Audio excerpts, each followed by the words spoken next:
Hello friends, कैसे हो आप सब।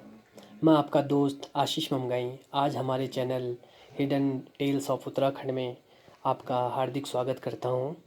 आज की कहानी का शीर्षक है जब हुई देवताओं से मुलाकात। दूधातोली डांडा, जिसे कि उत्तराखंड का पामीर भी कहा जाता है, प्राकृतिक सुंदरता से भरपूर यह स्थान वैसे तो अपनी वनस्पतियों के लिए मशहूर है, पर यह स्थान अपने रहस्यों के लिए भी विख्यात है। कुछ कहानियाँ जो कि इस स्थान के रहस्यों को उजागर करती हैं, आज तक हम सब से छिपी हुई थी। आज इस चैनल के माध्यम से हम आपको दूधातोली के रहस्यों से रूबरू कराते हैं। कोई भी कहानी बस यूं ही नहीं बन जाती है, कुछ तो होता है किसी के साथ, मेरे नहीं, आपके नहीं, पर किसी के साथ। तो कहानी कुछ इस प्रकार से है।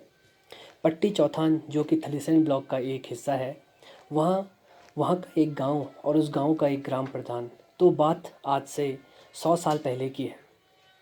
गांव का एक सामान्य दिन था। गांव के ग्राम प्रधान, जिनका नाम दिवाकर था, अपने मवेशियों के साथ जंगल की ओर चल दिए। मौसम बहुत साफ था, तो दिवाकर ने सोचा, चलो दूधातोली डांडा चलते हैं। चलते चलते वे पहुंच गए दूधातोली डांडा। दिवाकर थोड़ी देर सुस्ताने एक पेड़ के नीचे बैठ गया था, पर क्या करें, मौसम इतना शानदार था कि उसको नींद आ गई। जब दिवाकर की आंख खुली तो देखा उसके मवेशी उसके आसपास नहीं थे। घबराहट होनी आम बात थी, क्योंकि बाघ का भी बहुत ज़्यादा डर था। वो उठा और चल दिया अपने मवेशियों को खोजने। पर क्या करें, जंगल इतना घनघोर था कि उसके मवेशी उसे मिले ही नहीं।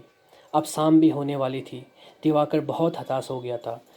चलते चलते दिवाकर एक पेड़ के नीचे बैठ गया।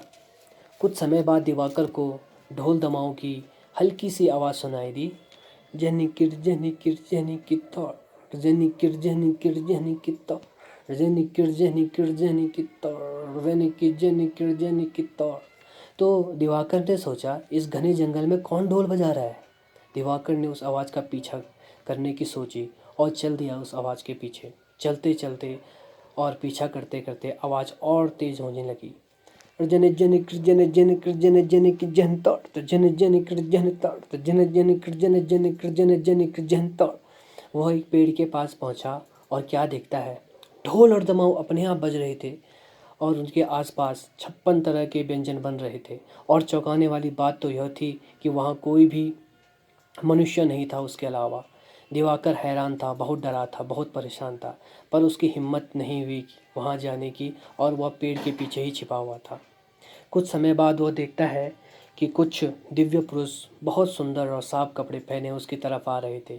वह बहुत ज़्यादा डर गया था। अब वे मनुष्य अब वे पुरुष उसके एकदम पास आ गए थे। फिर उन दिव्य आत्माओं ने दिवाकर को कहा, हे मनुष्य, आप यहाँ कैसे आए, आपके यहाँ आने का क्या कारण है। दिवाकर बहुत डरा हुआ था, तो पहले उसने कुछ नहीं बोला। फिर उसके बाद उसने अपनी पूरी आपबीती सुनाई। फिर उन दिव्य आत्माओं ने कहा कि हम देवता हैं और यहाँ हम संध्या भोज के लिए पधारे हैं। और फिर दूधातोली की पवित्रता के बारे में बताया कि यह स्थान बहुत ही ज़्यादा पवित्र है। देवताओं ने दिवाकर को उसके साथ भोजन करने का आमंत्रण भी दिया और दिवाकर ने पेट भर भोजन भी किया। भोजन बहुत ही ज़्यादा पवित्र और बहुत स्वादिष्ट था। और फिर दिवाकर की आँख खुली और वह देखता है कि वह उसी पेड़ के नीचे ही है जहाँ वह सो गया था, और उसके मवेशी उसके आसपास ही थे।